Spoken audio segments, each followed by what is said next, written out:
proteger el salario del trabajador. En relación a la protección del salario, nosotros vimos todos los artículos, vuelvo por las dudas a repetirlo, pero acuérdense que cuando hablábamos de la protección del salario, hablábamos en primer lugar de la forma de pago del salario, artículo 124, del tiempo de pago, artículo 126 de la LCT, del tiempo y hora o momento en el que se paga, que tiene que ver también con el 137, la mora en el pago del salario, que es el 137, la instrumentación del pago, que eso además sirve como forma de comprobar ciertamente a través de lo que es el recibo de haberes en doble ejemplar, la acreditación del pago por parte del empleador y la certeza de la percepción por parte del trabajador. Las retenciones, las deducciones y compensaciones previstas en el 131, la habíamos visto también el tema de la 25345 en relación a la evasión fiscal o a prevenir la evasión fiscal.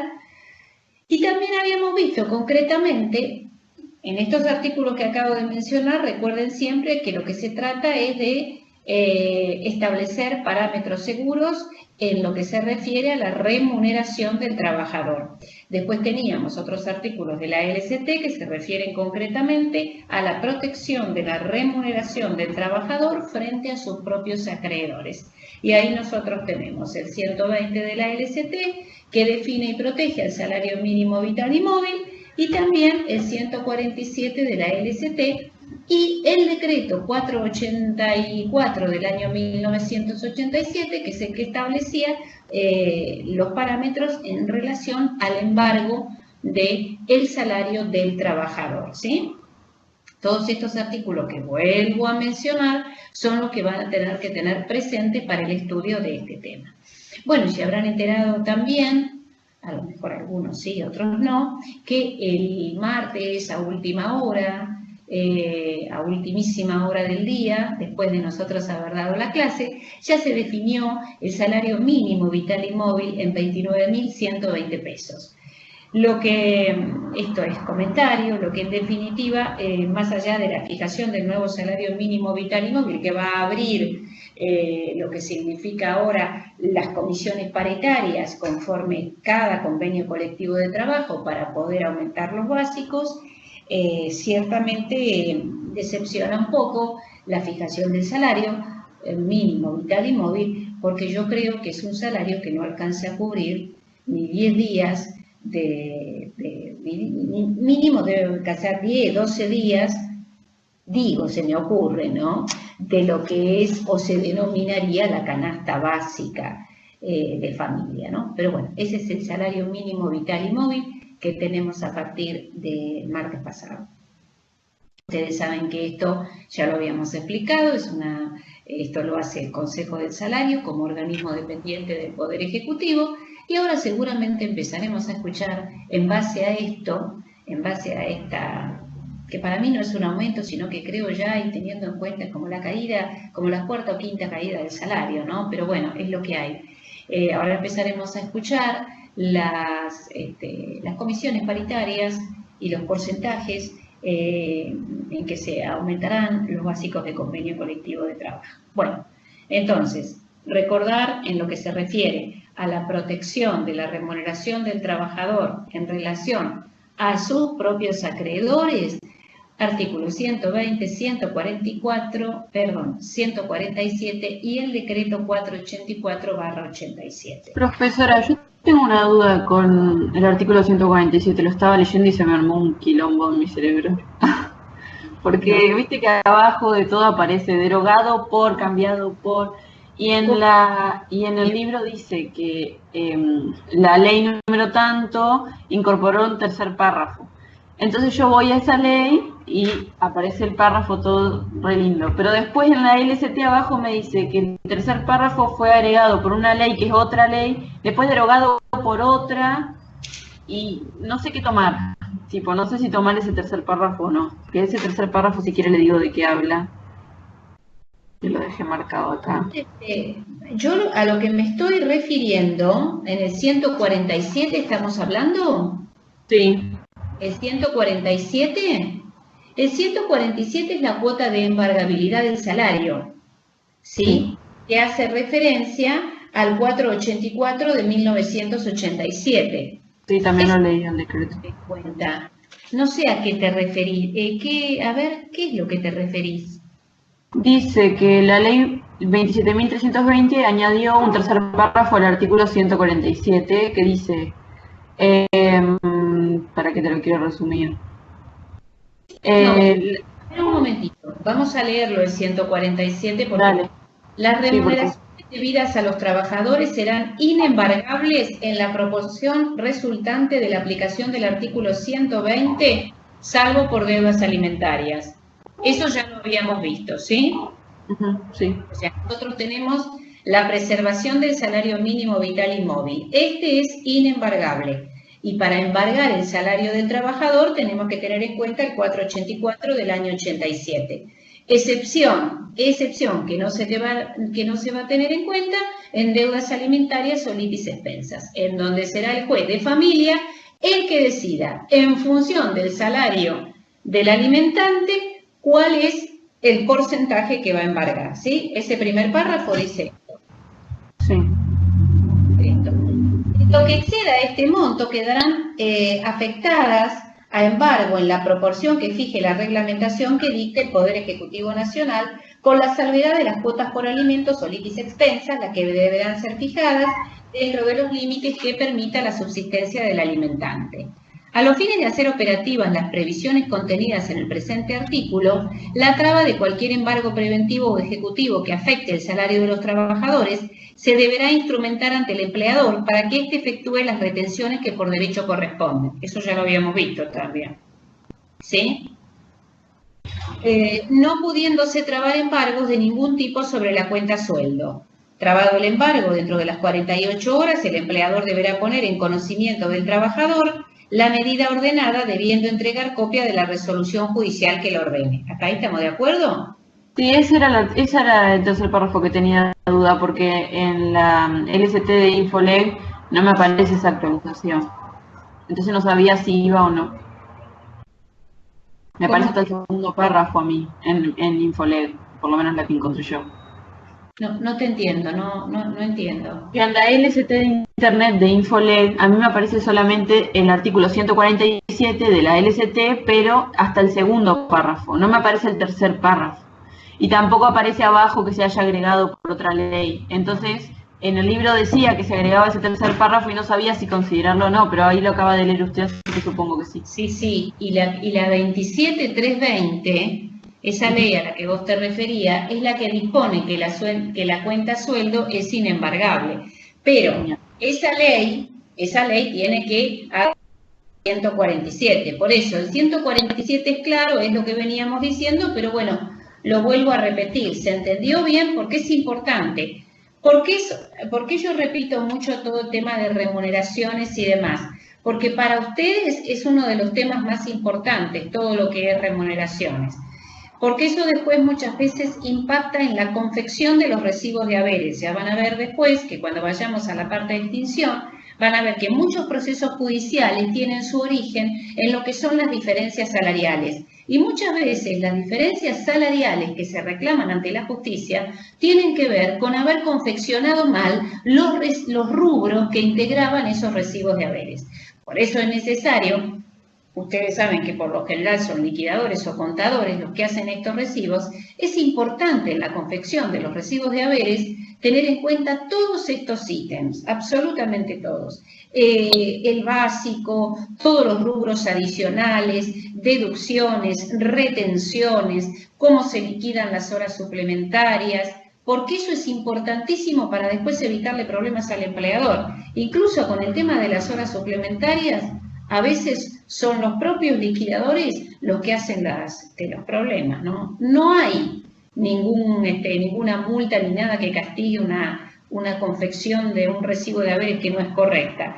Lo que hay después es muchos reclamos por diferencias salariales. Entonces, acá nosotros tenemos, incluso Cuando hablamos de embargo en la cuenta, ojo, en la empresa son, digamos, los contadores o quienes realizan esta actividad quienes deben llevar adelante el embargo ordenado por su señoría. Les va a llegar una manda judicial y en virtud de esa manda judicial y del salario del trabajador, ustedes van a tener que hacer la retención y luego contestar debidamente esa retención, informarla al juzgado, acreditarla en el juzgado, pero por sobre todas las cosas hacerla bien.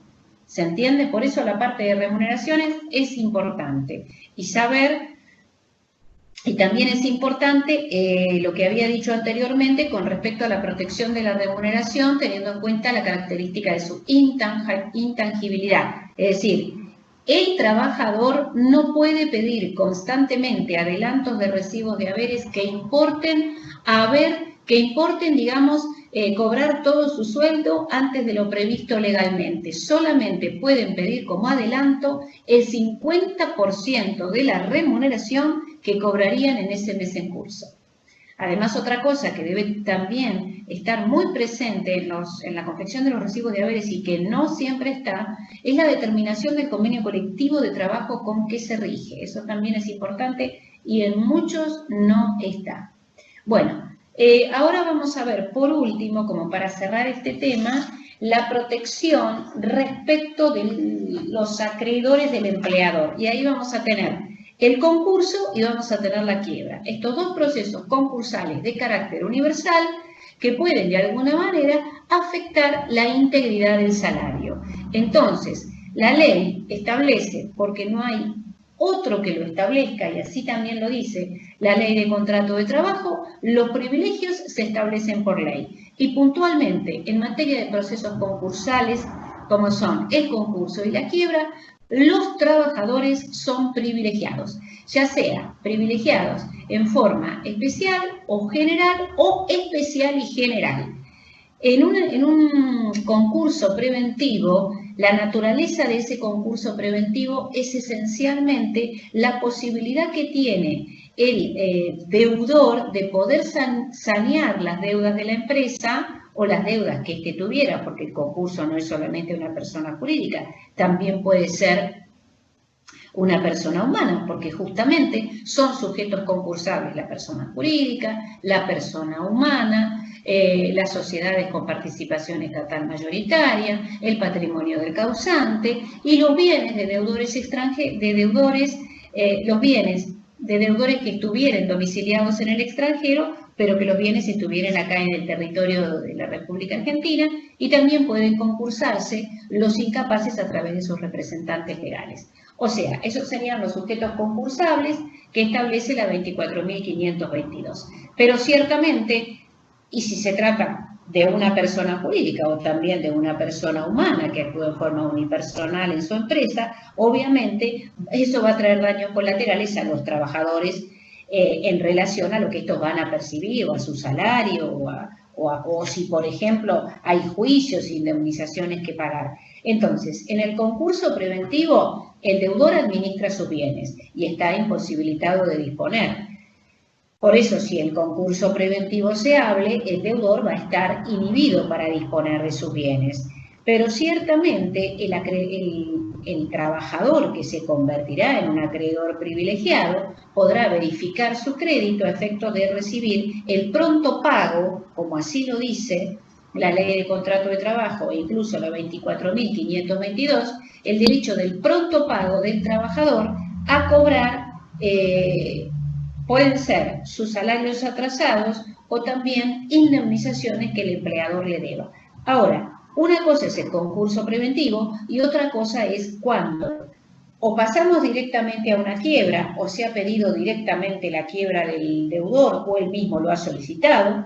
Ustedes saben que la quiebra puede pedirla el deudor o el acreedor, en cambio el concurso solamente lo pide el deudor. Si ya pasamos a lo que es el proceso de la quiebra, ustedes saben que en la quiebra ya directamente allí no hay posibilidades de nada, en el sentido de que lo que se pretende con la quiebra ya es liquidar la masa concursal y pagarle a los acreedores. Entonces, ¿qué pasa con los trabajadores? ¿Qué pasa con los contratos de trabajo? Que si bien en un concurso continúan, en la quiebra dependerá del síndico. La quiebra no implica la extinción del contrato de trabajo. Ojo, tengan en cuenta esto, porque la quiebra en sí no es una causal de extinción del contrato, es una causal de suspensión, en principio, porque cuando un trabajador, cuando una empresa está en quiebra, lo que hace el síndico es determinar si continúa o no continúa, dependiendo, ahí tendríamos que hablar un poco más de lo que es la quiebra, ¿no? Pero supónganse ustedes que pasamos de un concurso preventivo a una quiebra indirecta, es decir, imposibilidad de poder cumplir con ese acuerdo que oportunamente había celebrado el deudor con sus acreedores. Pasamos a la quiebra indirecta. El síndico va a decidir qué trabajadores siguen trabajando o cuáles son aquellos cuyos contratos se van a extinguir, ¿sí? No implica la extinción del contrato, pero sí la suspensión. ¿Por qué? Porque el síndico se tomará un plazo de 60 días para tomar decisiones respecto del contrato de trabajo y con posterioridad a esos 60 días se tomarán las decisiones en relación a los trabajadores de esa empresa y a la situación particular de la liquidación de la masa concursal y a ver cuánto hay. Cuando un concurso preventivo se abre, una de las cuestiones que se debe llevar a cabo justamente es la categorización de los acreedores. Estos acreedores son los que en definitiva van a votar favorablemente o no ese acuerdo al que pretende arribar el deudor con sus acreedores. Y en esa categorización de acreedores están justamente los trabajadores, ¿sí? ¿Se entendió más o menos? Porque el tema es... el tema de la quiebra habría que ahondar un poco lo que implica la quiebra, ¿no? Pero bueno, vamos simplemente a centrarnos en el privilegio, en el 263 de la LST y en esa situación justamente de privilegio que tiene el trabajador frente a la masa en el tema de la quiebra. Es decir, ¿para qué? Para poder cobrar su deuda con una preferencia a otros acreedores, porque justamente esos son los privilegios. Es la preferencia que yo como acreedor puedo tener respecto de otro acreedor en el cobro de mis créditos, ¿sí? Y esa es la situación en la que se encuentra el trabajador. Que en principio, los trabajadores no podían renunciar a su crédito. En virtud de lo que establece el artículo 12 de la Ley de Contrato de Trabajo, ¿se acuerdan del principio de renunciabilidad de los derechos? Uno entendería, y así se entendió durante mucho tiempo, que el trabajador no podía renunciar al privilegio de su crédito frente al deudor, ¿sí? Pero luego, un poquito más adelante, no me acuerdo... Porque en principio los créditos laborales son irrenunciables, pero en el tema de la quiebra hay una posibilidad de que el trabajador renuncie, pero solamente puede renunciar al 20% de su crédito y así se transformará en un quirografario laboral, ¿sí? Recuerden entonces que los privilegios solo se establecen por ley. Y, en principio, los derivados del contrato de trabajo son irrenunciables.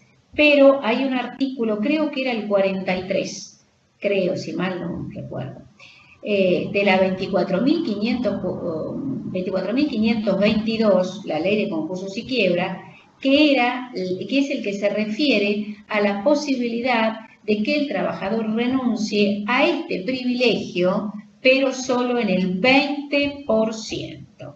Además, este privilegio es un privilegio que se transmite a título universal. ¿Qué quiere decir? Que se transmite en el caso de muerte a los herederos del trabajador. Ahora les voy a decir exactamente cuál es esto. Vayan tomando nota para no tenerlo. Vamos a ver entonces ahora cuáles son los rubros comprendidos, bueno, recuerden esto de la renuncia, ¿no? Que sí lo puede hacer.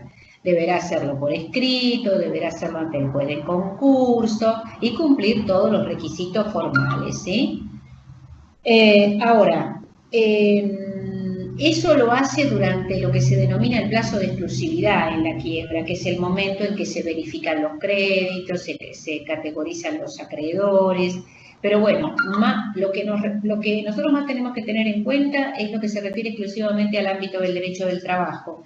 Y sería entonces que, si bien es cierto que el artículo 12 impide, o sea, prevé o establece, mejor dicho, la irrenunciabilidad de los derechos del trabajador, la 24.522 establece una excepción, y esa excepción estaría dada en los créditos laborales que se dan en los procesos concursales, pero con un límite, que es el 20%, y haciéndolo conforme los requisitos que la ley establece. ¿Cuáles serían esos créditos por los cuales el trabajador tiene un privilegio y en el concurso lo va a verificar y tendrá derecho al pronto pago? Esto es muy teórico, porque en la práctica, la verdad que si no hay bienes, por más que tengas privilegio, va a ser muy difícil cobrar lo que te deben. Pero bueno, ¿cuáles serían esos rubros comprendidos según la ley, que es la que va a establecer los privilegios por los cuales los trabajadores podrían demandar ese derecho al pronto pago? Remuneraciones debidas al trabajador, indemnizaciones por accidentes de trabajo o enfermedades laborales, indemnizaciones por omisión de preaviso, integración del mes de despido, que todavía no lo hemos estudiado, pero ya lo iremos estudiando, indemnización por extinción del contrato de trabajo, indemnizaciones agravadas, despido del delegado gremial, despido por matrimonio, despido por embarazo o nacimiento, y o nacimiento. Multas previstas en el artículo 1 y 2 de la 25.323, o las multas previstas, que esas sí ya las hemos estudiado, en la Ley Nacional de Empleo. Las indemnizaciones previstas por la falta de entrega de certificados de trabajo en tiempo y forma. Todo lo que significa los montos comprendidos por sanciones previstas en el 132, es decir, cuando al trabajador no se le han pagado los aportes en tiempo y forma. Por supuesto que esas verificaciones respecto de estos rubros que yo estoy señalando, que ustedes piensen, a ver, ejemplo, 6 meses que me deben de remuneraciones, indemnizaciones que no se me han pagado, ya sean estas por despido o por ley de riesgos del trabajo, multas, ¿sí? O sea, todos los rubros que tienen que ver con el cobro de las remuneraciones o con cobro de indemnizaciones, comunes por extinción o por ley de riesgos del trabajo. Todo esto se va a verificar en el concurso. El síndico lo que va a hacer es verificar si estos créditos son o no tales, para lo cual le va a indicar al concursado que los observe y diga si realmente los debe o no, y por lo tanto tendrá que acreditar con comprobantes si le pagó o no al trabajador esos últimos 6 recibos, esos últimos 6 meses de remuneración que reclama o la indemnización que reclama. Eso va a determinar que el síndico verifique esos créditos. Si están verificados y admisibles, tendrá derecho al pronto pago. No sucede lo mismo en la quiebra, porque no necesita verificarlo y eso ya se consideran como gastos de justicia, administración y conservación.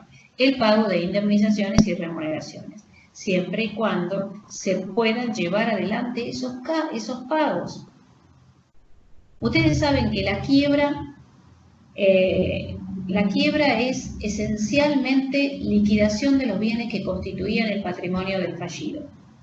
Si en ese patrimonio no hay bienes y no se pueden liquidar, no va a haber posibilidades de pagar. Por lo tanto, la quiebra no podrá concluir y sencillamente se va a clausurar. Una quiebra clausurada puede estar en esa situación, según lo establece la ley, 2 años, a efectos de esperar que el empleador o que al empleador le hubieran ingresado bienes. Entonces el trabajador también va a esperar esos 2 años. Ahora bien, si en esos 2 años en que la quiebra está clausurada no hay bienes, finalmente la quiebra va a concluir por falta de activos. ¿Qué rescatamos de todo esto? Que el trabajador tiene un privilegio reconocido por ley, 24.522, 263 de la LST. Nadie puede reconocer o darle ningún privilegio ni preferencia a nadie si no es determinado por ley. Esa es la fuente de los privilegios. El trabajador es un acreedor privilegiado y tiene derecho al pronto pago de sus créditos. Pero lamentablemente eso siempre va a estar sujeto a la disponibilidad de bienes del concurso o a la disponibilidad ya de los bienes que se liquidan en la quiebra. La ley de quiebras es la 24.522 y ella se refiere también especialmente a lo que es el derecho al pronto pago. Entonces, si nosotros, y con esto ya cierro el tema porque podemos seguir hablando, pero bueno, si nosotros decimos privilegio especial, privilegio general o privilegio especial y general, teniendo en cuenta esta categoría de acreedores que representan los trabajadores, ya sea en el concurso preventivo como en la quiebra, en donde evidentemente son de absoluta preferencia frente a otros acreedores, esos privilegios especiales estarán originados en la prestación de servicios en el establecimiento del que formaban parte los trabajadores afectados y tendrán, por supuesto, preferencia respecto de otros acreedores del empleador, justamente teniendo en cuenta los bienes del lugar en donde ellos han prestado servicios, que tenían que ver con la explotación de la empresa a la cual estos pertenecían, ¿no? Entonces, el privilegio es general a todas luces, pero si hablamos de privilegio especial, lo que decimos es remarcar dónde cae. O sea, a mí me deben 150.000 pesos. Si yo me quiero cobrar esos 150.000 pesos, ¿de qué me lo voy a cobrar? Porque si yo digo, por ejemplo, acreedor prendario, acreedor hipotecario, son acreedores especiales. Bueno, el prendario lo va a tener sobre el bien, sobre la camioneta, sobre el tractor, sobre lo que le hubiera vendido al empleador. Se va a ir a cobrar de eso. El acreedor hipotecario se va a ir a cobrar del terreno que le vendió al empleador y ya no lo puede pagar y por eso está en un concurso. Por eso entonces, si yo digo privilegio especial, ¿dónde recae el privilegio especial de ese trabajador? Y bueno, justamente recae en el establecimiento o en los bienes que había en el establecimiento donde justamente él prestaba servicios, ¿sí? Los artículos referidos o que estudiamos de la LST son el 269 y el 273 en materia de lo que son los créditos laborales y la preferencia del cobro, ¿sí? Es una combinación con la 24.522. La ley en algún momento, hace ya un par de años, pero esto fue derogado, es más, si, bueno, ustedes tienen que fijarse en una ley nueva, pero en las viejas leyes, del derecho la ley, en viejas ediciones de la ley de contrato de trabajo, se establecía que cuando había una quiebra, cuando había un juicio laboral, este juicio laboral debía traerlo el concurso o la quiebra, porque ustedes saben que el proceso concursal o la quiebra son procesos universales, como por ejemplo una sucesión. ¿Qué quiere decir? Que los procesos universales atraen a otros procesos como por ejemplo cobros ejecutivos, cobros de pesos, juicios laborales, los atraía y entonces eso terminaba resolviéndose también en el proceso concursal. En algún momento eso fue introducido así en la ley de contrato de trabajo, pero luego se entendió que no es lo mismo someter un juicio laboral al fuero del trabajo, que hay una sensibilidad mayor en el fuero del trabajo que la que puede haber en el fuero comercial. Entonces hoy uno inicia su juicio como corresponde en el fuero del trabajo. Si la empresa en definitiva manifiesta que está quebrada o que está concursada, el síndico deberá presentarse en ese concurso o en esa quiebra. Eso seguirá su proceso, el juez dictará sentencia y una vez que tenga la sentencia, entonces sí, con esa sentencia, eso representará el crédito laboral de ese trabajador que lo presentará oportunamente y conforme corresponde tanto en el proceso concursal como en el proceso de la quiebra. En el proceso de la quiebra ni verificarlo necesita, porque, como les dije, se considera como un gasto o trámite de justicia. Bueno, ¿se entendió algo? Porque esto, esto tiene que tener, digamos, tienen que relacionarlo siempre con todo lo que significa el concurso y la quiebra, ¿no? Ese es el tema en materia de privilegios, ¿sí? Porque hay muchos artículos de la 24.522 que se refieren a cómo llevar adelante todos los privilegios de los acreedores, entre los que incluye a los trabajadores. Fíjense ustedes que entre los requisitos para presentar un concurso preventivo es condición sine qua non, obligatoria la presentación de la nómina de los acreedores laborales, perdón, la nómina de los trabajadores, que se constituyen después en acreedores del concurso. Bueno, si estamos bien o le queda alguna duda, volvemos a repetir. Yo tengo una duda. Sí. No me quedó claro el tema de que puede renunciar al 20% de su privilegio. ¿Eso significa que el 80% de su crédito va a tener privilegio, pero el otro 20% no? Exacto. En ese 20% se transforman en lo que son quirografarios laborales. Un acreedor quirografario es un proveedor, pero el trabajador no pasa a ser un quirografario así nomás, pasa a ser un quirografario laboral. ¿Sí?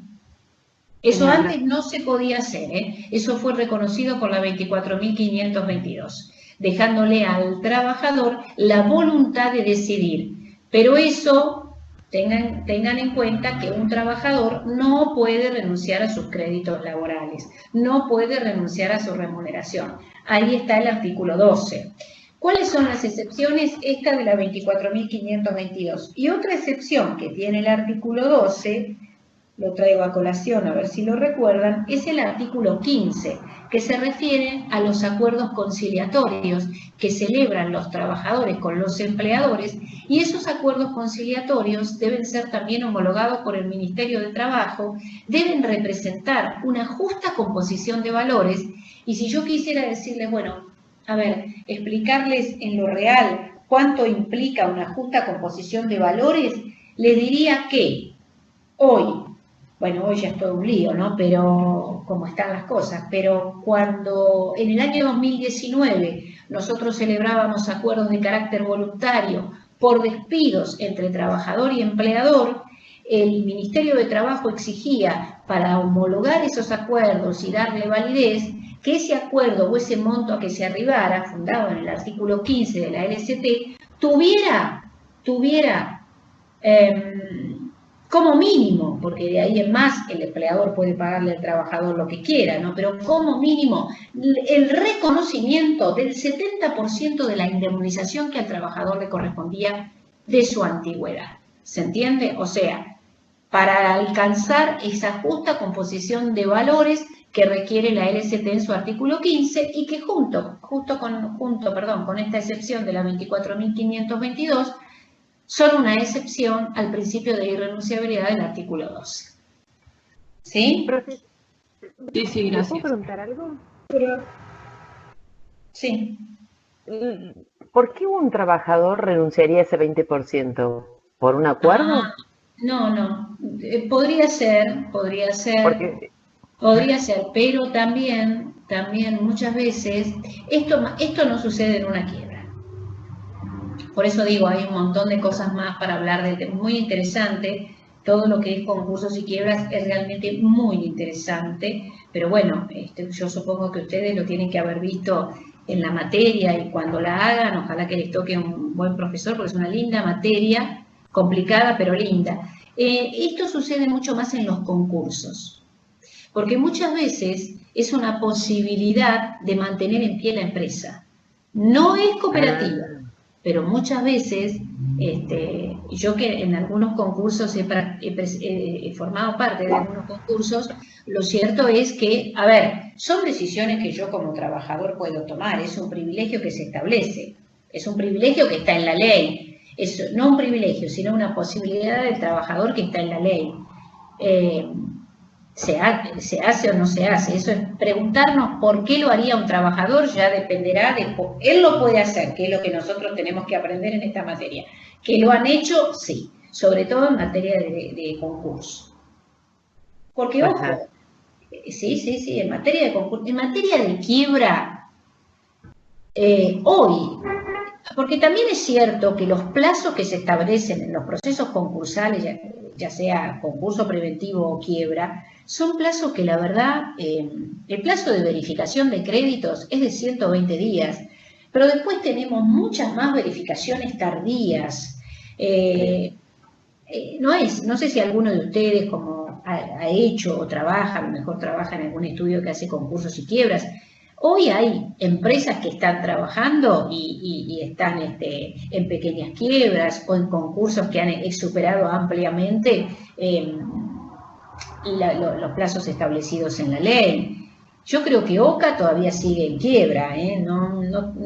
Últimamente ya no me ocupé mucho más del tema, pero durante mucho tiempo, bueno, son todas cosas que se dan muy especiales. Yo tengo un hijo muy abocado siempre a lo que es concursos y quiebras, y muchas veces, a veces pertenece al Instituto de Derecho Concursal del Colegio de Abogados de San Isidro, porque aparte es funcionario judicial, y a veces del instituto escucho muchas clases y muchas cosas muy interesantes que se dan en materia de acreedores privilegiados, y de los trabajadores y de renuncias y demás. Es un tema, la verdad, que muy interesante. Pero sí, Mariana, yo te puedo asegurar que hay trabajadores que lo han hecho, en función de que el privilegio lo establece la ley y la posibilidad también se la da la ley al trabajador. No quiere decir esto que obligatoriamente lo tiene que aceptar. Nosotros lo estudiamos como una excepción al principio de renunciabilidad. Okay. Y gracias a Dios, algunos concursos preventivos empiezan, se cumple el acuerdo, terminan y la empresa puede seguir adelante. Y muchas veces los concursos preventivos esconden una realidad, que por ejemplo en muchos casos la flexibilización de los créditos. Hay empresas que se han presentado, yo me acuerdo la Serenísima se presentaba en concurso preventivo cada tanto. Yo he estado en empresas de servicios eventuales, hace muchos años que he trabajado con ese tipo de empresas y en más de una oportunidad se han presentado en concurso preventivo, porque no te olvides que muchas veces uno de los principales es AFIP, que nos está ahí corriendo con las deudas, y bueno, los concursos sirven a veces. Claro. Ustedes el día de mañana como contadores pueden especializarse en la carrera de síndico, o pueden especializarse en la sindicatura. Les toca una quiebra grande y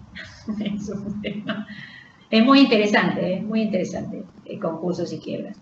Bueno, no sé si respondí, Mariana, porque mucho más no puedo decirte de eso. No me imaginé. Me imaginaba una cooperativa, pensé por ese lado, pero... La cooperativa... No, a ver, digo que me imaginé que un trabajador podía renunciar con una promesa de una, qué sé yo, de una participación en la empresa de alguna manera, digamos. Lo que pasa es que la cooperativa y la ley que rige las cooperativas, a nosotros no, en el programa no está cooperativas, pero la cooperativa es diferente, porque en la cooperativa es un grupo de trabajadores. Es un grupo de trabajadores, e incluso a veces todos los trabajadores que asumen el restablecimiento de esa empresa, que pueden unirse al empleador, ¿sí? Y entonces todos ellos van a formar un grupo de trabajo.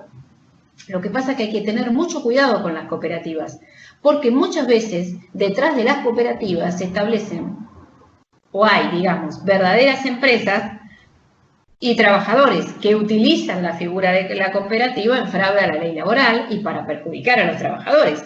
Porque si vos participás de una cooperativa, no sos un trabajador. Y entonces no tenés los derechos reconocidos por la ley de contrato de trabajo. ¿Sí? La cooperativa tiene otra naturaleza muy diferente. Y muchos, en el año 2005, 2006, 2007, hubo muchísimas cooperativas de trabajo. Muchísimas. Cuando se dio todo, acuérdense ustedes, sin banderías políticas, yo siempre digo que cuando aparece el gobierno de Néstor Kirchner, ahí se da un importante movimiento en lo que fue recuperación de empresas, empezando incluso por algo como fue la renegociación en materia de básicos en los convenios colectivos de trabajo. En el año 2004 comenzaron las paritarias que estuvieron detenidas durante muchísimo tiempo, la reactivación de la industria y la aparición de muchas cooperativas de trabajo que levantaron las empresas. Bueno, ¿estamos? Sí. Muy interesante el tema, ¿eh? Está lindo para leerlo porque hay muchas cosas muy interesantes en materia de concurso, pero bueno, el que no hizo la materia aproveche cuando la hace. Y el que la hizo, revise los artículos. Sí. No sé quién está hablando. Le quería... Natalia. Sí. Le quería hacer una consulta. Cuando habló de embargo de sueldo que le llega a la empresa por un trabajador, ¿qué sucede cuando el trabajador lo renuncia o lo decide? ¿Ese embargo se cae y ya no se puede hacer el descuento de ese embargo en el sueldo? ¿O qué pasa? ¿O hasta que vuelva a trabajar después?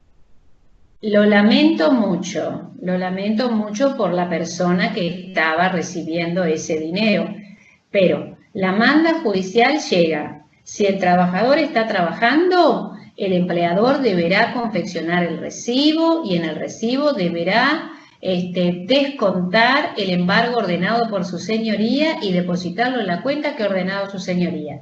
Si el embargo llega y el trabajador ya no pertenece a la empresa, así lo va a informar el empleador al juzgado.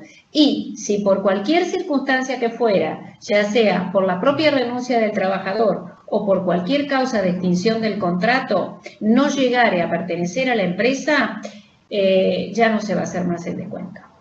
Obviamente, habrá que informar que no pertenece más. Y si se tratare de una indemnización por despido, habrá que hacerse el descuento pertinente. Lamentablemente debe haber que hacerlo. Pero si el tipo renuncia y se va, en materia de alimentos, y cuando se reclaman litis expensas, ojo, que llegamos con el embargo y el tipo ya se fue. Claro. Las litis expensas son jodidas, pero no. Si el tipo deja de trabajar, el trabajador no pertenece más a la empresa, el empleador no puede... A ver, ¿cómo va a retener de un trabajador que ya no existe en su nómina? La obligación se la impone el juez al empleador, pero que retenga del salario del trabajador, no es algo que sale de su bolsillo. Así que no, listo, se terminó. Ok, gracias. Bueno, ¿hay alguna otra duda? O igual mucho de remuneraciones vamos a seguir viendo cuando vayamos más adelante con las suspensiones. Remuneración, el concepto de remuneración tiñe todos nuestros temas que vamos a ver de ahora en más, porque en la extinción, en la suspensión, en la renuncia, cuando hablemos de lo que es la mejor remuneración normal y habitual, o sea que lo seguimos viendo. Bueno, vamos a seguir. Tengo una consulta. ¿Sí? Hola.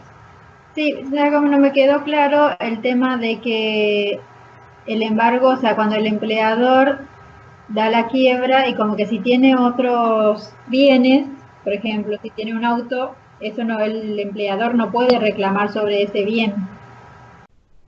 ¿Cómo el empleador? Ay, no, el empleado, digo, perdón.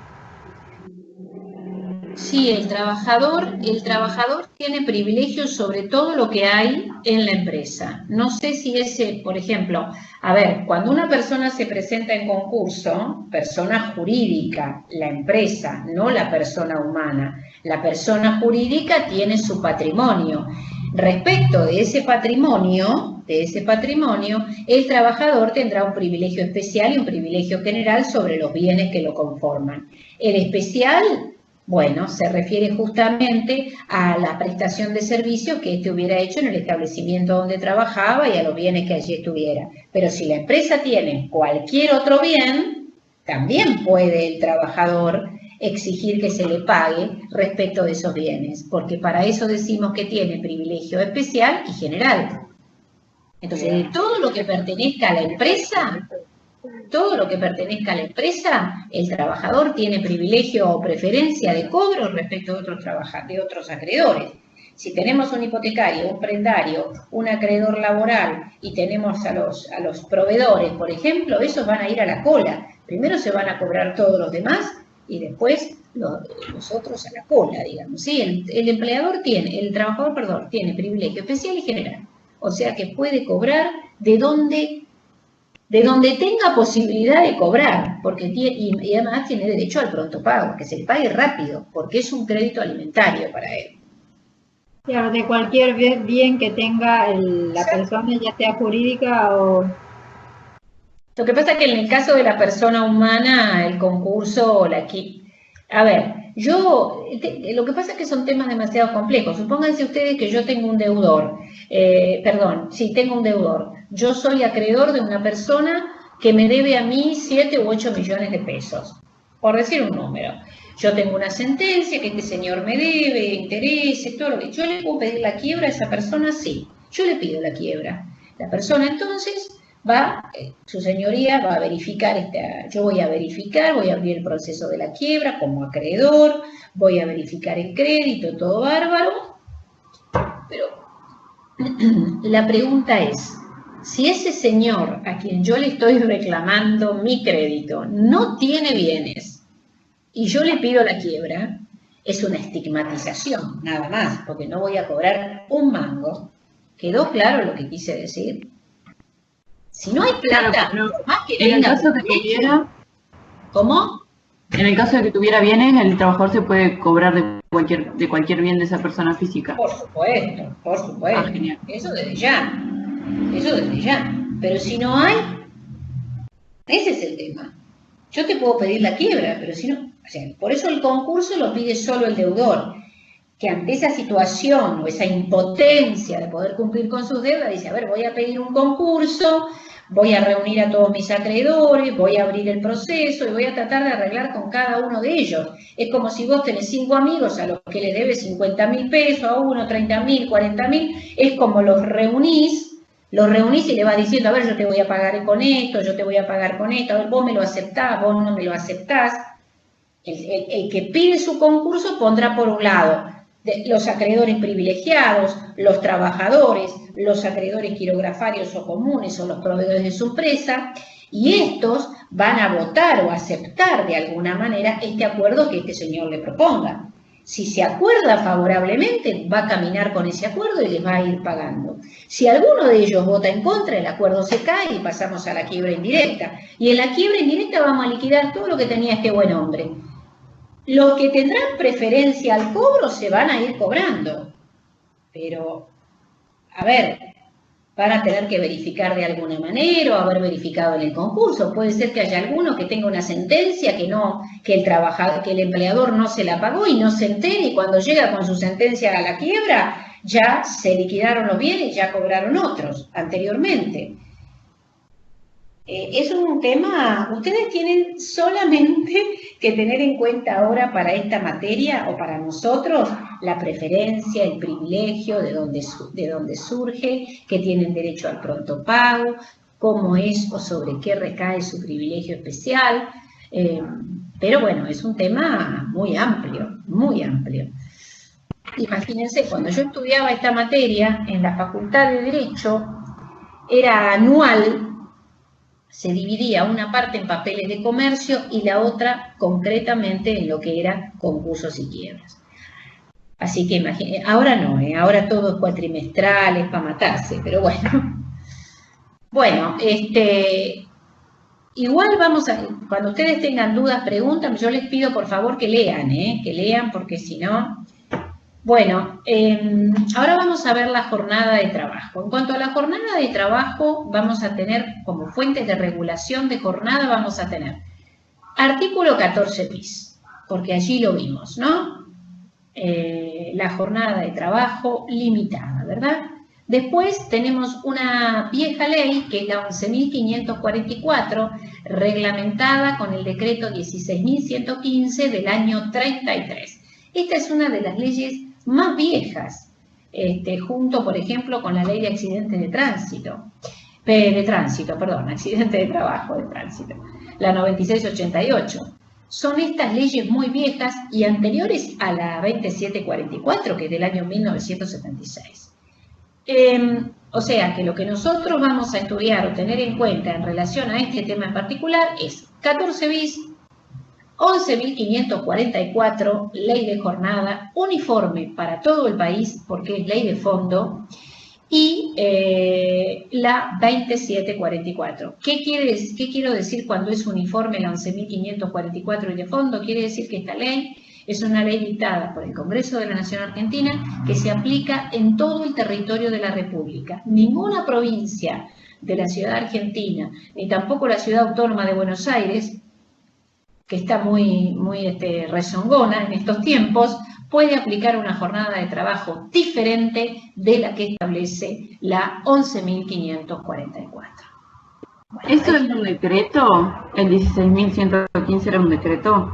Sí, porque las leyes, todas las leyes, tienen, como ustedes saben, origen en Cámara de Diputados o en Cámara de Senadores, se debaten, se elevan al Ejecutivo. Hay algunas que son exclusivas de diputados, otras que son exclusivas de senadores. Estas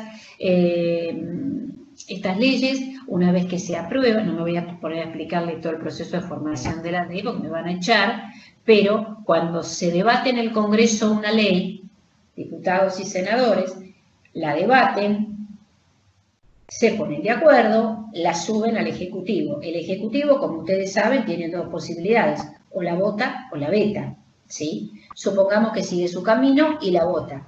Después que el Ejecutivo la vota, entonces, ¿qué es lo que sucede? La refrenda el jefe de gabinetes. Una vez que está refrendada por el jefe de gabinetes, se sanciona, se promulga y se publica. La misma ley puede establecer cuándo ella comienza su vigencia y si ella misma no lo dice, será 8 días después de su publicación. Ahora bien, después de ese proceso de formación de la ley, ¿qué es lo que tiene que existir y existe en toda ley? El decreto que en definitiva reglamenta la aplicación de la ley. Y eso es el decreto por el que vos preguntás, Sofía. Es del mismo año, hay otras leyes, creo que fue me parece que la ley de riesgos, creo que tardó 2 años en salir el decreto que la reglamentó. La 11.544, en el mismo año sale el decreto reglamentario, ¿sí? Esto que dice acá, esta diapositiva, la van a leer tranquilas, pero en definitiva habla de los antecedentes legislativos, de lo que es la jornada de trabajo, lo que reglamentó la jornada de trabajo, así que eso es una diapositiva que la van a leer ustedes tranquilas. Este PowerPoint no me acordaba mucho cómo estaba, por eso lo bajé para dárselos ahora y después en todo caso lo vuelvo a subir para ver si estaba completo, pero está muy completo este. Bueno, porque tenía otro que estaba menos completo. Bueno, la Constitución Nacional y sus fuentes. La Constitución Nacional en su artículo 14 bis consagra la limitación de la jornada de trabajo. Dice, jornada de trabajo limitada.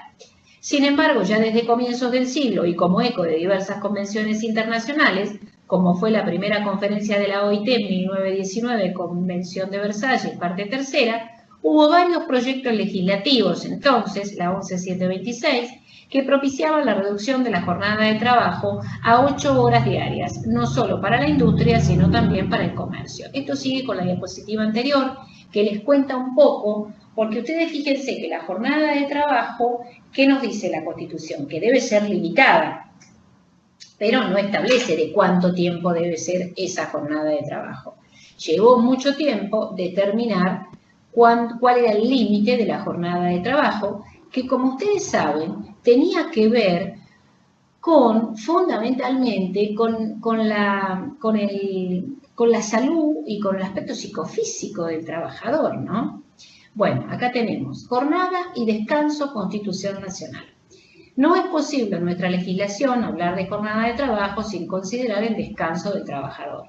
Respecto a este punto, la Constitución Nacional se refiere al descanso del trabajador o sea, al tiempo libre y a la utilización de este tiempo libre y a las vacaciones periódicas pagadas. O sea, la Constitución establece la jornada limitada y el descanso pagado o las vacaciones pagadas. Y a su vez ustedes van a estudiar que en materia de jornada de trabajo y descanso tenemos el descanso diario, el descanso semanal o también llamado hebdomedario y el descanso anual. El descanso diario es el que se da entre jornada y jornada, que tiene 12 horas. 12 horas debe haber entre jornada y jornada. El descanso semanal, sí, que es de 48 horas. Y finalmente, las vacaciones anuales que dependerán de la antigüedad del trabajador y del tiempo de prestación del servicio, ¿sí? O sea, esos son los descansos que nosotros vamos a estudiar. El diario, el semanal y el anual. Y también tenemos que tener en cuenta el descanso que debe existir durante la jornada de trabajo. Y lo que vamos a estudiar es a qué llamamos jornada y qué significa la jornada de trabajo y cómo se extiende o debe entenderse la jornada de trabajo durante el día, ¿no? Durante las 24 horas. Entonces dice, forma parte de la jornada de trabajo y fue consagrado en la Confederación Internacional Americana de Bogotá, que declaró un descanso semanal remunerado y así también los días feriados civiles y religiosos. Otra ley que data de muchos años de antigüedad también, que es la que establece los llamados feriados. Ahora nosotros tenemos feriados y tenemos días no laborables en relación a que se puede optar o no se puede optar, no en relación al pago del salario, sino en relación a trabajar o no trabajar. Mañana, por ejemplo, el 1 de mayo, es el Día del Trabajador y es un feriado en donde ningún trabajador debe prestar servicios, salvo en determinadas actividades. Y que, es decir, a ver, es feriado. ¿El trabajador puede trabajar? Y la verdad que sí, pero si el trabajador trabaja, ¿cuánto le vamos a pagar a ese señor? ¿Qué opinan ustedes? Un plus. El doble, ¿no? Es como si trabajara. ¿Qué plus? Que el doble le vamos a pagar. El 100%. En los feriados se abona el 100% de lo que el trabajador percibía, ¿sí? Por eso hay feriados hoy, hay días festivos que se consideran no laborables y hay otros que se consideran directamente feriados, pero no en la percepción del salario, sino en la opción de trabajar o no. El descanso que tenga el trabajador y las vacaciones deben ser pagadas, incluyendo en esta normativa los conceptos ya existentes sobre descanso y suspensión de tareas del día sábado después de las 13 horas, que deben ser pagos, y el descanso dominical, que también debe ser pagado, ¿sí? Por supuesto que si yo trabajo un sábado, trabajo un domingo o trabajo después de las 13 horas de un sábado y no me correspondía, eso debe ser abonado. Eso es lo que se va a llamar la hora suplementaria del trabajador. Ahora bien, después nosotros vamos a ver cómo le vamos a pagar al trabajador esa hora suplementaria, porque ahí vamos a tener en cuenta los topes de jornada máxima y mínima en que el trabajador se desempeña y veremos si le pagamos al 50 o le pagamos al 100. Donde nunca vamos a poder discutir el pago al doble o al 100% es sábado y domingo, sábado después de las 13 horas y domingos. En tanto y en cuanto también hablemos de una jornada legal de trabajo que iría de lunes a viernes o sábado hasta las 13 horas de 48 horas, es decir, 8 o 48 horas diarias, que es lo que nosotros conocemos hoy como la jornada legal de trabajo. No es la única jornada que tenemos y por eso vamos a estudiar cada una de ellas y las particularidades de cada una de ellas. Actualmente, además de diversas normas sobre actividades profesionales específicas, como por ejemplo empleados de comercio, sanidad, periodistas, profesionales, trabajadores de panaderías, de shopping, etc. Hay un montón en la 11.544 digamos, y en decretos o reglamentaciones que se fijan con posterioridad referido a estos trabajadores, ¿sí? Que son excepciones y exclusiones a la Ley de Jornada de Trabajo, a la cual nos remite la Ley de Contrato de Trabajo en el título de la jornada de trabajo, que debe ser considerada por cada actividad, y el derecho del empleador a organizar la jornada según sus intereses, sin perjudicar los derechos inalienables de los trabajadores, que son de orden público laboral y no negociables en forma independiente ni convencionalmente. En este párrafo no he puesto comas, pero bueno, las ponen ustedes. Terrible, no he puesto comas acá, y porque voy copiando y pegando, pero bueno, lo cierto es, jornada de trabajo, descansos, los descansos son pagos, los descansos son diarios, son semanales y son anuales. Eso es lo que vamos a ir viendo.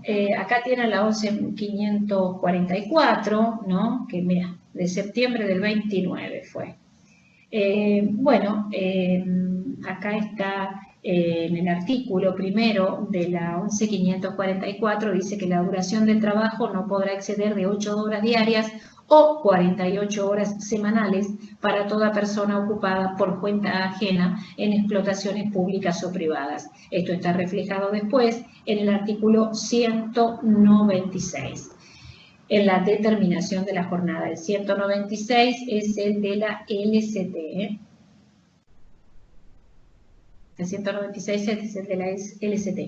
Y acá es lo que ya dije anteriormente, que la extensión de la jornada de trabajo es de carácter uniforme en todo el país. Bueno, ahí tienen jornada de trabajo, descanso, definición legal y concepto clásico. Ese es el 197. El 197 nos habla de la distribución de las horas de trabajo, ¿sí? El trabajo, lo que me interesa es esto de trabajo. El trabajo debe realizarse de tal manera que no sea una fuente de desgaste para el hombre, sino que debe efectuarse de una manera normal y racional. O sea, que a la jornada de trabajo tiene que darse el descanso pertinente. E incluso en esta materia ustedes van a volver a ver los deberes de diligencia y colaboración que ya nosotros vimos en los derechos y deberes de las partes, además del deber de ocupación. ¿Por qué? Porque el empleador le debe garantizar al trabajador su jornada de trabajo. Dentro de su jornada de trabajo, la dación de tareas, lo que en definitiva va a concluir al pago de la remuneración conforme su desempeño, ya sea en forma mensual, en forma diaria, o bueno, como vimos, se acuerdan el tema de la remuneración. Bien, hay trabajadores que están excluidos de la aplicación de la ley de jornada. Y dice que la ley no se aplica a los trabajadores agrarios, a los trabajadores de casas particulares, porque tienen su propio régimen de jornada. Y tampoco se aplica a quienes forman parte de la familia del jefe o dueño del establecimiento. Estos están excluidos. En materia de ley de jornada, no solamente vemos los excluidos de la ley, sino, como en el caso de la ley de contrato de trabajo, ¿se acuerdan? Que vimos a los excluidos también agrarios, también trabajadores de casas particulares y empleados públicos. En esta ley vemos a los que están excluidos y también vemos excepciones a la aplicación de esta ley en determinadas actividades y trabajadores. Bueno, acá tenemos los 3 criterios de jornada. Entonces vemos, estar a disposición en forma exclusiva de su empleador en su lugar de trabajo, no pudiendo usar ese tiempo para otra cosa.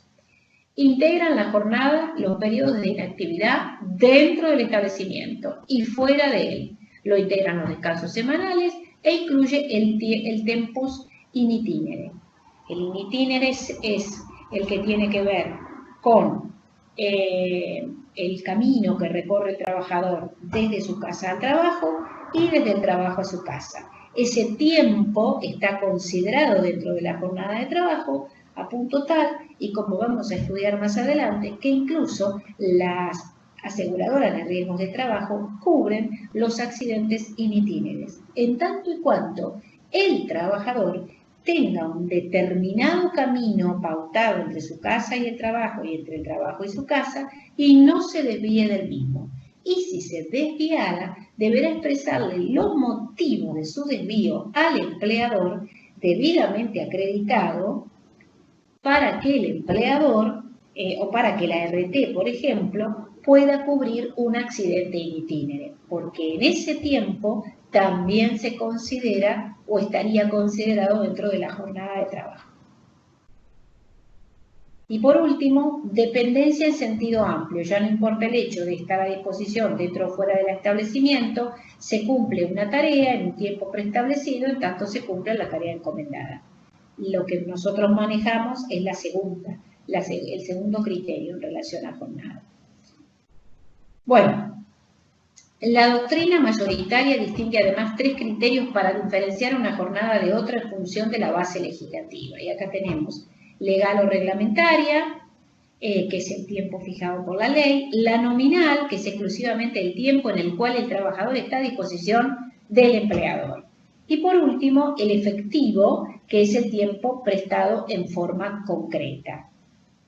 Porque en definitiva, ¿qué es la jornada de trabajo? El tiempo en que el trabajador va a estar a disposición del empleador. Por lo tanto, ahí hay 3 criterios para determinar cuál es la extensión de esa jornada, ¿sí? Bueno, la determinación de la jornada de trabajo. Esto ustedes lo van a leer ustedes, yo no lo voy a leer. Distintos tipos de jornada. La jornada, vamos a hablar, en primer lugar, del tiempo en que se desarrolla esa jornada de trabajo. Podemos tener una jornada de trabajo diurna o podemos tener una jornada de trabajo nocturna. Es decir, depende del tiempo en que la jornada se desarrolle. O incluso también podríamos tener una jornada mixta. Es decir, podríamos tener parte de diurna y parte de nocturna. ¿Está? Y también por el tipo de actividad que se realice en esa jornada, podemos tener una jornada insalubre o también una jornada rotativa o por equipo. Estas jornadas diurna, nocturna, mixta, insalubre, rotativa o por equipo tienen en definitiva cada una de ellas sus características. La jornada insalubre, la jornada legal dura 8 horas o 48 horas diarias. La jornada insalubre dura 6 horas o 36 horas semanales. La rotativa o por equipo es la que tiene que ver con 144 horas mensuales, es decir, porque las rotativas o por equipo son jornadas que van en forma semanal rotando entre la diurna y la nocturna, o más precisamente mañana, tarde y noche, ¿sí? En la jornada insalubre, por supuesto, no pueden trabajar menores de edad, no pueden trabajar mujeres y no puede haber horas suplementarias. En la jornada legal de trabajo, en la de 8 horas o 48 horas, la jornada legal puede ser diurna o puede ser nocturna. En el caso de la diurna, ya sea mañana o tarde, serán 8 horas. La nocturna son 7 horas. Pero ¿qué es lo que pasa? Esas 7 horas nocturnas equivalen a 8 horas diurnas. ¿Por qué? Porque la jornada nocturna de 7 horas equivale a 1 hora 8 minutos en su valor. ¿Me van siguiendo? ¿Es aburrido? No, si podría volver a repetir la equivalencia porque ahí se me perdí. Jornada nocturna son 7 horas diarias, nocturna, ¿no es cierto? Va desde las 21 horas a las 6 horas. Ahora bien, esa jornada nocturna es de 7 horas. Pero esas 7 horas representan las 8 horas diurnas. Por lo tanto, cada hora nocturna vale 1 hora 8 minutos de la diurna. De la misma manera que la jornada insalubre, que tiene 6 horas, también vale 1 hora 22 minutos de la diurna. A eso lo vamos a volver también a... ¿Entendiste, Sofía? Es decir... Sí, pero no llego a anotar. No llego a anotar. Bueno, está bien, lo volvemos a decir. Lo que quiero decir es que hay una jornada legal de trabajo de 8 horas diarias.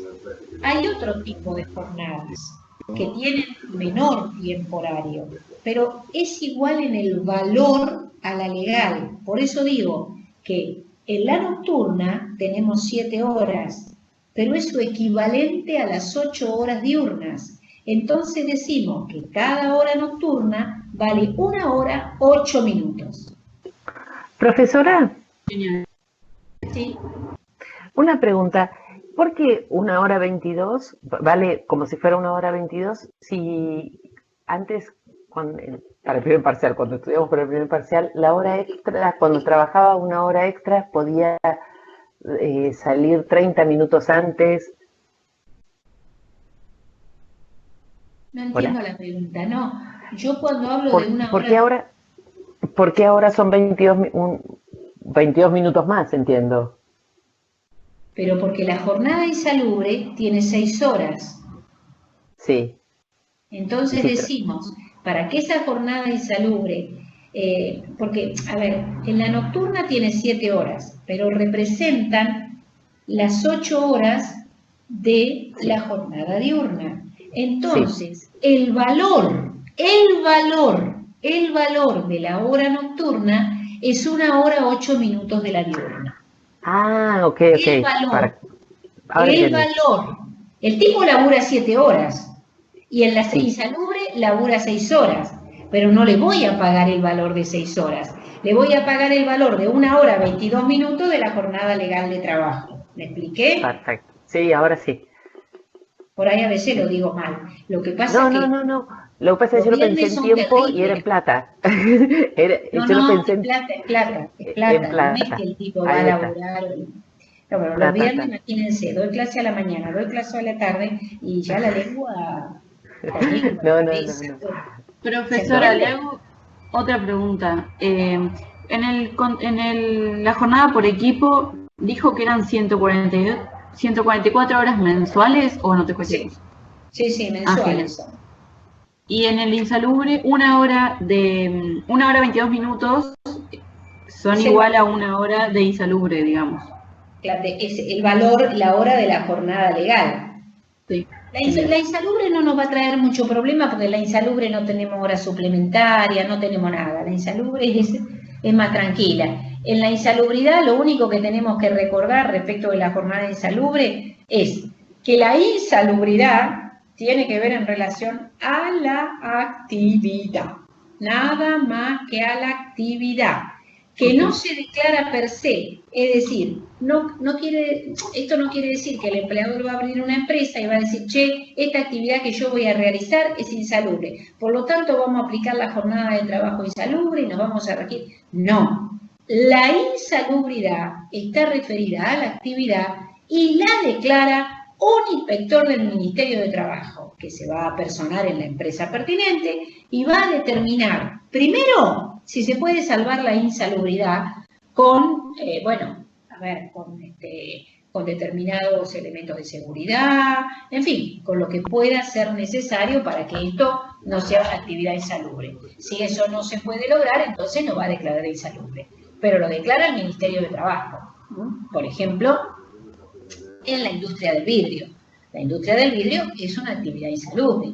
Minería, carbón, la actividad de las mineras. E incluso ustedes saben que en determinadas actividades insalubres o cualquier otra actividad, dependiendo de lo que implica la actividad, incluso hasta las personas se pueden jubilar antes de lo previsto en la ley en el sistema integrado de jubilaciones y pensiones. Es decir, ustedes saben que tenemos 60 para la mujer, optando por 5 más y 70 para el hombre, la opción, ¿verdad? Pero hay determinadas actividades en donde se jubilan mucho tiempo antes, ¿sí? Profesora, ¿es obligación que los hombres se jubilen a los 65 o es opcional? No, no. Con la reforma dice que el hombre se jubila a los 65, pero si el señor quiere seguir hasta los 5 años, seguir hasta los 70, perdón, y bueno, se queda hasta los 70 y el empleador mutis. ¿Está obligado el empleador a darle el trabajo? Está obligado porque la ley dice que el trabajador puede optar por quedarse 5 años más. Sí, señor. Antes era solo la mujer. Yo tengo un ejemplo de eso, que mi tío abuelo tiene menos de 70, pero tiene una enfermedad que hace que no se acuerde de nada, pero sigue yendo a trabajar y le dan tipo informes de pacientes truchos, porque encima es médico, e informa cosas que no son reales, pero lo tienen que seguir contratando, entonces sigue cobrando un sueldo. Es un lío ese tema. No lo pueden echar. Pará, porque ¿cómo es ese ejemplo? ¿Cómo es ese ejemplo? No, a lo que iba es que sí es cierto de que si quieren trabajar hasta los 70 pueden y que no los pueden echar, o por lo menos es más difícil echarlos. Por ejemplo, mi tío es médico y Sí. cuando era joven informaba, ¿cómo se dicen? Informaba tipo ecografías y todo eso, y ahora le dan viejas porque no sabe lo que está haciendo, digamos, tiene Alzheimer, no sabe lo que hace, entonces él va a trabajar igual y le dan informes viejos. Pero eso es medio raro. Sí, obvio que es raro, pero encima sigue cobrando un sueldo. A ver, el trabajador tiene, antes de la reforma que se hizo durante el gobierno de Macri, que ustedes recordarán lo terrible que fue la reforma previsional, ¿se acuerdan? Fue ese día que se armó tanto lío en el Congreso, en la Plaza del Congreso, ¿se acuerdan? El año 2019, ¿se acuerdan? ¿O no se acuerdan? ¿Nadie se acuerda? Sí, ¿La del Congreso que le tiraban piedras? Claro. Sí, que se insultaron todos, sí. Bueno, yo estaba ahí en ese momento, no en el Congreso, estaba en un seclo a unas pocas cuadras cuando se armó el lío. Yo pensé que tirando piedras, profesora. No, que voy a tirar piedra. No, fue terrible, ¿eh? Estábamos en un seclo nosotros. Fue terrible, espantoso. Bueno, esa reforma, terrible. Este Macri me ha dado cada disgusto. Bueno, aparte de no estar de acuerdo con la reforma, pero en ese momento estábamos en un seclo. Bueno, en esa reforma, ahí fue donde se extendió la vida útil del trabajador. Y entonces, antes de la reforma, nosotros decíamos, bueno, el trabajador que va a cumplir 65 años, previo a cumplir los 65, un año antes notificábamos la situación del trabajador y que fuera preparando todos sus trámites jubilatorios. Al cumplir los 65, el contrato se extinguía sin ningún tipo de derecho indemnizatorio. Ahora, y eso también sucedía con las mujeres, ¿no? Quienes podían optar hasta los 65 ellas, pero ahora están los hombres pudiendo optar hasta los 70. Y el tema es que ¿cuándo van a optar? Cuando no tienen los aportes y contribuciones necesarios para cumplir los 30 años de aporte, porque para jubilarme yo tengo que tener la edad y los 30 años de aporte. 29 años y 28 días no me sirven, para darlo burdamente el ejemplo, ¿no? Tengo que tener los 30 años de aporte. Entonces, si me llegó la edad jubilatoria, si me llegaron los 65 y me puedo jubilar, bienvenido sea, me jubilo. Pero la verdad es que si no me puedo jubilar porque no tengo los aportes, puedo optar y seguir trabajando hasta los 70. Después a los ¿Eso 70. es algún decreto que es por un decreto o es por algún artículo de la ley? No, es la ley, la nueva ley la nueva ley esta de, no me acuerdo el número, la última reforma previsional que se hizo, esa, la de las piedras. La de las piedras. Y que fue esa. Bueno, pero para los que no tienen la cantidad de años de aportes, está bueno. Por supuesto, sí, seguro. Pero igual sí, ya sé. Bueno, pero ahí había muchas otras cuestiones que no estuvieron bien. Pero el caso del que dice Sofía es un poco extraño, porque ahí el tío está enfermo. Entonces, por más que no se pueda jubilar, no puede seguir trabajando. Pablo, sí. Por suerte no le dan. A lo no mejor le dan lo hacen para fotografía y todo eso ayudarlo. real. A lo mejor lo hacen para ayudarlo. Pero si quieren hacerlo para ayudarlo, le pueden seguir pagando el sueldo y decirle que se quede en casa. Es que no se lo dicen, pero no hay forma. No hay forma. Él dice todavía que trabaja. Y es medio ¿Cómo? peligroso. Es medio peligroso, pero bueno. Por suerte le dan informes viejos y no le dan nuevos. Pero lo deben querer mucho al hombre y debe tener todo. Lo deben querer mucho porque. No sé, para mí no se lo pueden sacar de encima. Porque es bastante fumable. ¿Cómo no se van a poder sacar de encima a un trabajador que por otro lado se lo podría declarar tranquilamente incapaz? Claro. Por suerte No, pero tenemos pobre. un sueldo público, por lo menos. No entiendo mucho de medicina, pero por ahí justamente si es algo que todavía se acuerda o le gusta o le da como un poco de placer ir aunque sea hacer los informes que no son los correctos, por ahí es darle una mano desde ese lado, como bueno, un montón de cosas no se las acuerda, que haga esto para incentivarlo un poco y que el deterioro sea un poco más lento. Y bueno, pero eso lo hace una persona de la familia, si el hijo fuera médico y dueño de la clínica, pero si no, no tiene sentido. Por ahí está hace muchos años y no sé, te tienen mucho cariño. No tiene explicación. No tiene explicación, solamente dio un ejemplo insólito de que si quiere seguir trabajando hasta los 70, no lo saca nadie. Bueno, pero en este caso yo creo que sí. Pero bueno, sí, así es. Podemos trabajar hasta esa edad. Bueno, el trabajador tiene el deber de colaborar con el empleador. Por ejemplo, si se le dice a un trabajador que provisoriamente, por razones de estacionalidad, trabaje un día de la semana de 6 de la mañana a las 19 horas y su horario habitual o normal es de 6 a 16 horas, bueno, ahí depende. A ver, si yo tengo un horario de trabajo desde las 6 de la mañana hasta las 7 de la tarde, y de pronto hay una situación particular en donde el empleador va a requerir mi colaboración, entonces yo puedo trabajar un poco más y obviamente me van a pagar las horas suplementarias. Pero yo no estoy obligado a hacer horas extras, bajo ningún punto de vista. Y el empleador no me puede a mí sancionar si yo no quiero hacer horas suplementarias. El tema es que muchas veces, por alguna razón de necesidad, por ejemplo, si una empresa se hubiera incendiado o hubiera habido un terremoto y entonces tenemos que ayudarnos entre todos y demás, el trabajador tiene un deber de colaboración con el empleador que debe cumplir sí o sí, porque tiene que ver también con la buena fe, pero nadie me puede a mí obligar a hacer horas extras o suplementarias.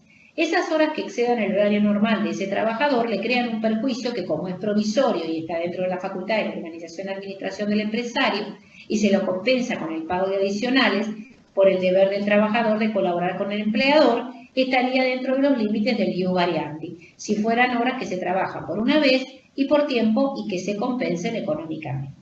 Esto es por circunstancias muy particulares que tienen que ver con la funcionalidad de la empresa, en tanto el trabajador esté de acuerdo y sea debidamente retribuido, ¿sí? Esto se refiere a situaciones muy particulares, porque yo no tengo por qué aceptar ninguna modificación de jornada solo porque al empleador se le ocurra, ¿sí? Esto es más o menos lo que vengo diciendo. Aun cuando exista, según lo hemos visto en los derechos y deberes de las partes, el deber de colaboración del trabajador con su empleador, la ley establece una limitación en el 203 que expresa: el trabajador no estará obligado a prestar servicios en horas suplementarias, salvo casos de peligro o accidente ocurrido o inminente, de fuerza mayor o por exigencias excepcionales de la economía nacional o de la empresa, juzgando su comportamiento en base al criterio de colaboración con el logro de los fines de la misma. O sea, yo no estoy obligado a hacer horas extras. Las hago si quiero, y si no las hago, nadie me puede obligar, y mucho menos sancionar. De esta forma, al no ser obligatoria la colaboración prestada por exceder, obliga al empleador a pagar una compensación económica, siendo por ello limitadas, no pudiendo superar el límite de descanso entre jornada y jornada, que es de 12 horas entre cada una, de manera que solo le queda al empleador un margen de 3 horas por día, o sea, las 9 horas de trabajo, más 3 serían las 12 horas, en tanto no se supere el límite semanal y anual de 144 horas. A ver, por hoy esto es lo último que voy a decir, porque quiero hablar sobre el recuperatorio y después no quiero que se extienda más la clase. Esto es lo último que voy a decir. Ya lo vamos a estudiar oportunamente. Tenemos una jornada de trabajo de 8 horas, si vamos al legal. Tenemos una hora más que se paga a valor normal, a lo que vale ese valor de hora de esa jornada y conforme lo establece la ley 11.504. Como el límite de jornada es de 12 horas, yo puedo a un trabajador encomendarle 3 horas más de trabajo. Ahora bien, el tope diario van a ser 3 horas. Porque si el trabajador se excediera una hora más, En principio no correspondería, pero de excederse una hora más, cuando se excede el tope diario, yo tengo que pagar esa hora al 100% de su valor. Ahora, cuando no excede el tope diario, yo las pago al 50%. Tengo en cuenta para liquidar las horas suplementarias el tope diario y el tope máximo de jornada. Cuando no supere ni el tope diario ni el tope máximo, las pago a valor normal. Cuando supere el tope diario, las pago al 50%, ¿sí? Y al 100% obviamente las voy a pagar después de las 13 horas del sábado y domingo todo el día. Para que se den cuenta de esto, tengo que darles un ejercicio práctico. Lo vamos a hacer, no se preocupen, la clase que viene lo hacemos, en donde yo pueda poner lunes, martes, miércoles, jueves, viernes, sábado, y determinar una jornada de trabajo que puede ser de 52, puede ser de 142 horas, de 144 horas, de 162 horas mensuales, ¿sí? Mensuales. O pueden ser de menos horas. Entonces yo lo que voy a tener en cuenta cuando liquide esas horas suplementarias son 3 cosas puntuales. Si la pago valor normal, si la pago al 100% o si lo pago al 50%. Yo la semana que viene, el viernes, cuando sigamos con jornada, les voy a hacer, vamos a hacer unos cuadritos para determinar cómo pago la hora suplementaria, porque no es que siempre la voy a pagar al 50%, la voy a pagar al 50% cuando exceda tope diario o tope máximo semanal, ¿sí? Y dependiendo de la actividad de la jornada de que se trate, ¿no? Porque en insalubre no hay horas suplementarias, así que bueno, entonces dependerá de qué jornada estamos hablando. Por lo general, estamos hablando siempre de la jornada legal de trabajo o de la jornada rotativa por equipo, ¿sí? Y en la nocturna tampoco. Y en la nocturna tampoco pueden trabajar los menores. Hemos visto la diurna, la nocturna, la insalubre, la legal. Tenemos la convencional, que es la que se establece en los convenios colectivos de trabajo, y así también tenemos la jornada contractual, que es la que se conviene entre el trabajador y el empleador, y también tenemos la jornada de menores. Respecto de esta, bueno, vamos a seguir en la clase que viene. Quiero decirles que el martes vamos a tomar el examen recuperatorio. Quiero decirles también que conforme a lo que habíamos estado charlando en la clase pasada, yo estuve averiguando, obviamente, respecto del reglamento que ha establecido la facultad, que lo vuelve a poner, porque teníamos uno, pero después de las nuevas medidas lo vuelve a poner el del cuatrimestre 2020, ¿no? Entonces, en teoría, y conforme el artículo que refleja ese decreto, que era el 4, me parece, ese reglamento, en teoría, como habíamos dicho la clase pasada, los alumnos deben tener promocionado ambos exámenes con 7. Esa es la premisa. Eso es lo que en definitiva debe darse. Yo tengo varios alumnos con 7, con lo cual me quedo tranquilo, algunos tienen más. Yo voy a dar trabajos prácticos no obligatorios para que los alumnos puedan, por supuesto, recuperar sus notas, eso desde ya. Y el martes voy a tomar examen recuperatorio a los alumnos, obviamente, que se han sacado 2, y cualquier alumno que quiera recuperar nota, cuando hablamos de 4 y 5, lo pueden hacer, porque pueden recuperar el 50% de los parciales, o sea, pueden recuperar un parcial, y en ese parcial, en ese recuperatorio, la nota del primer parcial sería reemplazada por el del recuperatorio. Y como yo tengo anotados los centésimos de todos los parciales, entonces, bueno, por ahí pueden redondearse la nota. Esto en los 5-4, y si les interesa, porque obviamente que el parcial está aprobado y se llega al final de la materia. Y bueno, y les propongo siempre, y desde luego, los trabajos prácticos, que serán no obligatorios, pero que sumarán para que vayan, teniendo la posibilidad de aprobar la materia, que es lo que a todos nos interesa, porque a mí también me interesa que ustedes aprueben la materia. ¿Sí? Entonces, de mi parte, yo voy a poner todo lo necesario para que así sea. ¿Quedó claro? ¿Alguna inquietud? Sí, profe, los que tenemos 6, los que nos sacamos 6 en el parcial, o sea, lo recuperaríamos, por así decirlo, con el trabajo práctico. Son trabajos prácticos que yo voy a hacer no obligatorio. A ver, yo no sé qué va a pasar, Mariela, pero obviamente te voy a ser sincera, muy a pesar de que a lo mejor no debería decirlo. Pero sinceramente yo creo que hay alumnos a los que yo veo y veo participar y veo sus ingresos en el campus. Entonces, yo sinceramente creo y te diría que te quedes muy tranquila y que estudies para el segundo parcial y yo voy a poner trabajo práctico que seguro los vas a hacer más allá de que no sea obligatorio y de ninguna manera para mí el 6 va a ser es decir, el hecho de que no te sacara 7 no va a dar lugar a que promociones la materia, ¿no? Ok, gracias.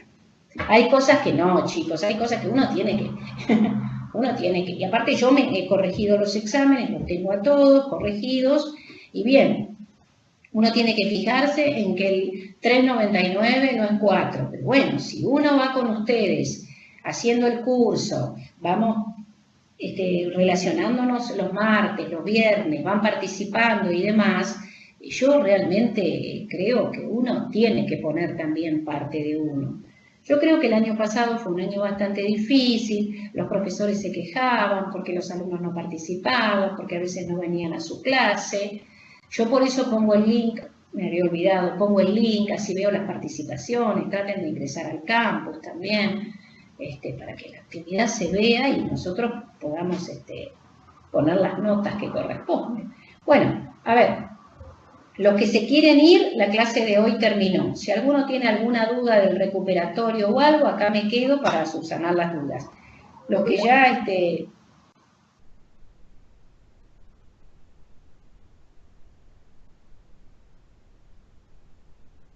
¿Qué? A ver qué dice.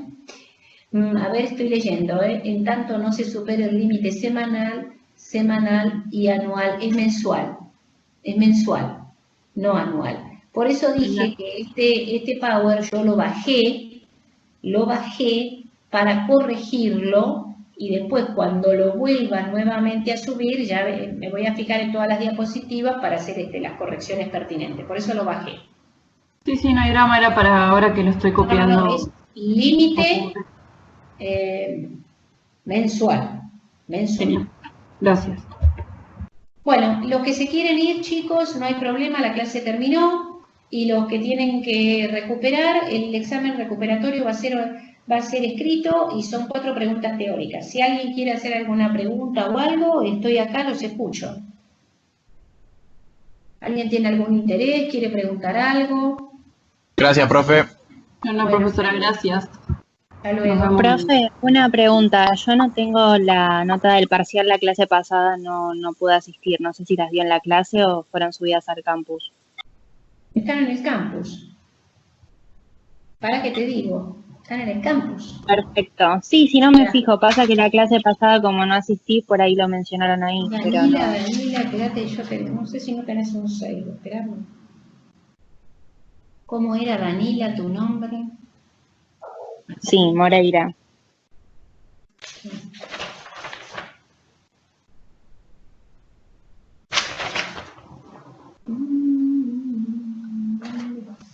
No lo puedo. A ver. Me fijo en el campus, si no, profe, no hay problema. Espérate, Pacho, que lo busco. Moreira. 7 tenés. Anda tranquila nomás. 7, mirá. Ok, perfecto. Muchas gracias. Chao. ¿Quién Chao, profe, buen fin de semana. Chao, hasta luego, buen fin de semana. ¿Quién más quiere hablar o decir algo? ¿Nadie quiere hablar? Natalia.